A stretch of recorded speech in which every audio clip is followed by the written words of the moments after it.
So do you think these fish key on mats? Do you think they're coming in here to eat bluegill? Guys ask me all the time, what's going on in those mats? I mean, I always give them my opinion.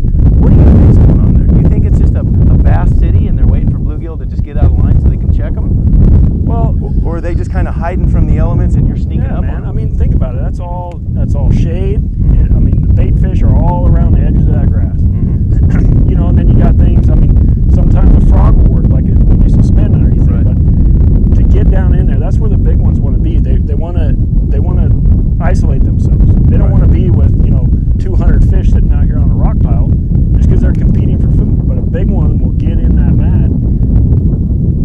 I mean, I've always thought a bigger fish wants to isolate himself in the deepest, darkest, thickest, nastiest cover. That's exactly the way I feel about it. And that's because it. they are the dominant, right? Yeah. This is their jungle. That's it, man. I mean, something comes into their territory, it's dead. That's right. But I mean, I say that they want to isolate themselves. I know you've done it, but like certain lakes that I've fished, you'll pull up to a mat this size and you catch 25, 30 pounds with your power pole down and just sit there and make the same flip. Just wear them out. One after another. In Texas, they call that scraping. I seen some guys doing that and out in those grass fields. We're not fortunate enough to have those massive grass fields like they have. So we got to key in on these little isolated mats and look for subtle changes in them. Right.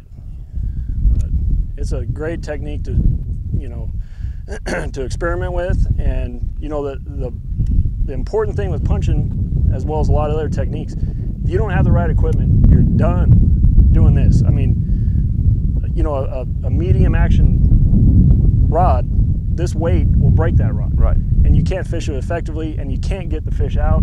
It's just a nightmare. So, well, I mean, you're pulling these fish out of 10 foot of water, and this stuff to me, I mean, it's thick, but to the average fisherman, this is unbelievably thick. And not to mention, you're flipping in the middle of it, ripping them out of it. Yeah, you got to have the whole from the rod, reel, line, hook, weight. I mean, you got to have the right equipment. You're a firm believer in the snell knot also. Oh yeah, 100%. A friend of mine showed it to me last year, and that's the only knot I throw now.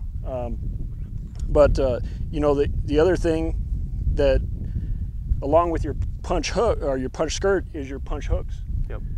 I mean, you got to have a hook that's not going to flex, that's not going to bend, that's extremely sharp, and you don't need a giant gaff. I feel like the more hook you got, the more chance that fish has to throw it, and especially with a snell knot. This right here is a 3/0 in a beaver. I normally flip, like in a tournament at Delta or Clear Lake or Amistad, those big fish lakes, minimum of 4, 5/0. But you're gonna have a heck of a time bending that hook out on a fish. That's right. So, and then you got to have the line. Braided line always, 100% of the time. So you don't buy into the whole deal. Oh, you got to punch with fluoro. Oh, you got to tie a leader. Hey, you could do that. You're just not going to weigh them in. Right. That's exactly You'll get bit. the way I feel. You might get more bites, but you're not going to weigh them in. That's exactly the way I feel. Minimum of 65-pound braid, up to 80. At Falcon, I was flipping stuff, some matted stuff in the back of this one creek. I was throwing a 100-pound braid, but that was extreme. Did that help you control the fall of your bait more? Because I know I go up from 65 to 80 sometimes when the water's colder versus warmer. Yeah. When the water's hot, I want my bait to go through. Right. So I'll use that smaller braid. When the water's cooler or cooling off or that front comes through, I'll go up to that upsized braid just to slow the rate of fall. I mean, rate of fall is still everything with bass, right? Oh yeah, and a lot of my marshals or co-anglers that I fish with, when I'm punching or fishing these mats and stuff, they'll ask me, well, don't you think the fish can see that line? And the way I explain it is, there's all that grass in these mats. There's no way that a fish can see this green line in one single strand. Right. There's no way. I mean, they just can't pick it up. So you could flip almost a rope in there. Right, and they're feeding up, right? Yeah, I mean, they're coming down, they're feeding up. Yeah. And then the rod, I prefer close to an 8-foot rod. This here's a 7105 made by Powell. Good leverage on the 8-foot rod way back. But you can't have, I know a lot of guys like a broomstick, and I'm still kind of on the fence about it, but I like something with a little bit of pull, because I found, I was at the Potomac and I was punching fish out of grass, and I found that if I really set the hook and ripped them, I'd lose about half of them. Yep. But if I, you know, if I flipped out there and I got bit and I just kind of went just a slow, steady sweep with a little, you know, a little quick never snip, stop that good up pressure. yeah, you got them every time. But Right. if you sit there and you give them slack, if you slack line them and jerk, you're going to lose them. I think because that big weight pops their mouth open. Yeah, absolutely. I agree with you 100%. So, you know, the ride equipment. Oh, He came through the mat. That one actually Oh came my up through. I'm poaching him. I'm in his bass. Look at this. I'm all over his bass right now. That one came through the mat chasing it, dude. That was a good. I'm gonna get in there and poach it. He's got it. What?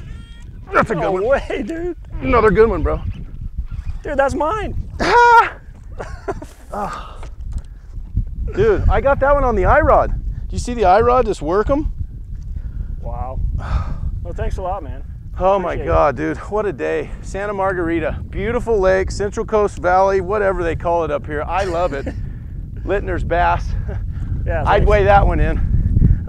You guys, I hope everything we told you today helps you a little bit in this nightmare that's called punching. Everybody thinks it's something hard and something you hear about or read about and something you can't do. That's not true. Go get yourself a rod made for punching, 65 to 80 pound braid. Get all the stuff that I told you to buy, the whole system, the total system. Don't leave anything out, from the punch stop to the hook. Get yourself a guide like Jared Lintner, have him bring you out here to these mats and stab them. Everything Paycheck baits is always available first at Tackle Warehouse. We probably have 16, 17 colors, and there are some new exclusives only available at Tackle Warehouse. Thanks, guys.